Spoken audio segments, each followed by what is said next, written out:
Halo pemirsa GPR TV dari Sabang sampai Merauke, dari Miangas hingga Pulau Rote. Kembali lagi bersama Bilkis Sabila dalam program Kominfo Newsroom. Halo pemirsa GPR TV.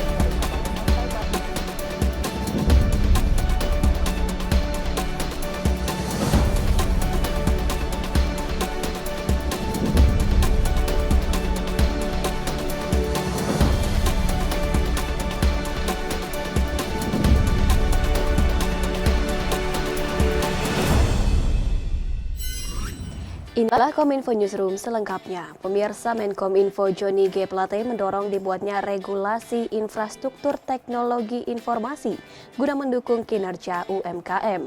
Hal tersebut disampaikan Menteri Johnny dalam forum diskusi Asia Tech Summit di Singapura.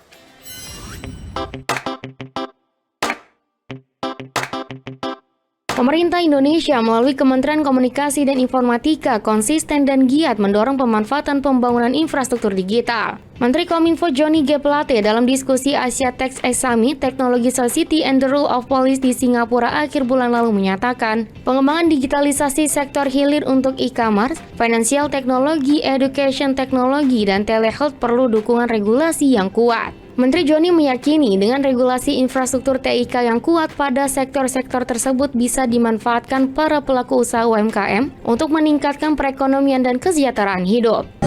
Pembangunan infrastruktur TIK secara besar-besaran di Indonesia itu harus nanti bisa bermanfaat bagi pengembangan digitalisasi sektor hilir. Termasuk di dalamnya untuk e-commerce, fintech, edutech, dan telehealth. Selain pembangunan infrastruktur dan regulasi, Menteri Johnny juga mengingatkan perlunya perlindungan digital dari cyber attack bagi para pelaku UMKM dalam pemanfaatan teknologi digital. Selain pembangunan infrastruktur dan regulasi, Menteri Johnny juga mengingatkan perlunya perlindungan digital dari cyber attack bagi pelaku UMKM dalam pemanfaatan teknologi digital. Pelaku UMKM dinilai rentan dan tidak memiliki akses perlindungan digital jika serangan siber terjadi. Kebijakan-kebijakan dari para pemimpin untuk tidak menyiapkan safe haven, tempat yang nyaman, tidak menyiapkan ruang bagi pelaku-pelaku kriminal siber. Nah, untuk itu perlu ada regulasi yang kuat, perlu adopsi teknologi yang canggih, termasuk dalam ini teknologi enkripsi yang memadai, perlu disediakannya talent yang dibutuhkan baik jumlahnya maupun kualitasnya. Menkominfo mengapresiasi sesi diskusi Asia Tech Summit karena dapat membangun komunikasi yang intens serta mampu menghasilkan kolaborasi yang kuat antar pemimpin di sektor digital dalam dan luar negeri. Oleh karena itu, Menteri Johnny mendorong para pemimpin agar mempunyai suatu pemahaman yang sama dalam diskusi Digital Economy Working Group di Presidensi G20, sehingga mampu menghasilkan kesepakatan pemanfaatan teknologi, talenta digital, serta perlindungan data. Dalam DEWG G20, Kemenkominfo mengangkat 3 isu penting yakni cross-border data flow, data free flow with trust, dan digital skills dan digital literasi.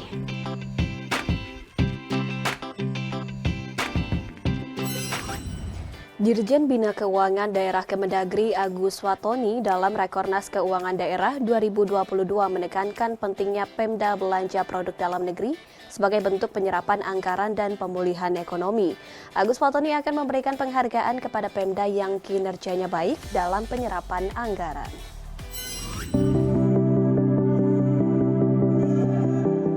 Direktorat Jenderal Bina Keuangan Daerah menggelar Rapat Koordinasi Nasional Keuangan Daerah 2022 untuk merealisasikan penyerapan APBD menggunakan produk lokal. Acara dibuka langsung oleh Menteri Dalam Negeri Tito Karnavian di Jakarta. Sementara itu, dalam sambutannya, Direktur Jenderal Bina Keuangan Daerah Kemendagri Agus Watoni mengatakan, Rakornas bertajuk percepatan realisasi APBD dan peningkatan penggunaan produk dalam negeri tersebut digelar dengan tujuan sebagai media penyebarluasan informasi kebijakan dan regulasi terkini pengelolaan keuangan daerah. Rangkaian kegiatan Rakornas itu diisi dengan diskusi panel yang melibatkan sejumlah narasumber Meluncurkan layanan KUDA digital, dilakukan pemberian penghargaan kepada pemerintah daerah atas kinerja realisasi pendapatan, realisasi belanja dan peningkatan pendapatan asli daerah, serta pemberian penghargaan akan diberikan kepada 45 daerah dengan realisasi APBD tertinggi pada 2021. Koordinasi yang pertama sebagai penguatan kolaborasi dan sinergi pengelolaan keuangan daerah dalam rangka percepatan realisasi APBD dan peningkatan penggunaan produk dalam negeri. Yang kedua, mengidentifikasi seluruh hambatan, tantangan, dan evaluasi kebijakan pengelolaan keuangan daerah sekaligus mencari solusi. Yang ketiga, penyebarluasan informasi, kebijakan, dan regulasi terkini pengelolaan keuangan daerah. Dan yang keempat, pemberian penghargaan kepada kinerja pemerintah daerah, khususnya realisasi pendapatan, realisasi belanja, dan peningkatan PAD, serta realisasi program aspek.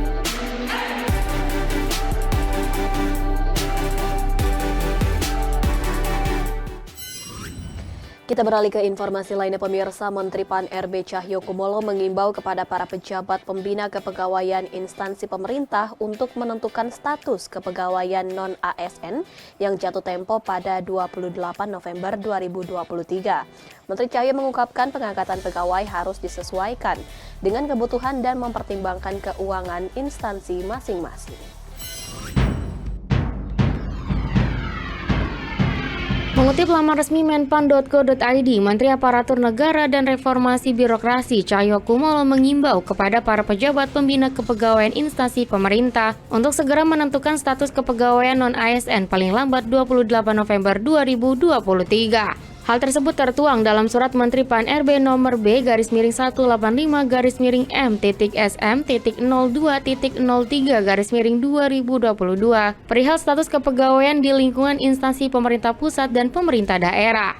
Menteri Cahyo mengungkapkan untuk pengangkatan pegawai melalui pola outsourcing harus disesuaikan dengan kebutuhan dengan mempertimbangkan keuangan serta karakteristik dari masing-masing kementerian, lembaga maupun pemerintah daerah. Dalam hal ini, pemerintah menaruh perhatian khusus terhadap penyelesaian dan penanganan tenaga honorer yang telah mengabdi di lingkungan instansi pemerintah. Maka dari itu, PPK diminta untuk melakukan pemetaan pegawai non-ASN di lingkungan instansi masing-masing, di mana nantinya PPK dan pejabat lain di instansi pemerintah dilarang mengangkat pegawai non-ASN untuk mengisi jabatan ASN. Menteri PAN-RB juga menegaskan terkait sistem pengupahan nantinya akan mengacu pada Undang-Undang Ketenagakerjaan. Dan untuk tenaga ahli daya akan diupah melalui upah minimum regional maupun provinsi. Sementara itu pemirsa, pemerintah segera akan membentuk tim analis lintas kementerian dan lembaga untuk menyelesaikan berbagai kasus pertanahan di tanah air. Tim khusus ini nantinya akan menyelesaikan kasus tanah mulai dari administrasi, korupsi, perubahan sertifikat, tumpang tindih putusan hingga mafia tanah. Pemerintah akan segera membentuk tim analis lintas kementerian dan lembaga untuk menyelesaikan kasus pertanahan di tanah air yang bermasalah secara hukum.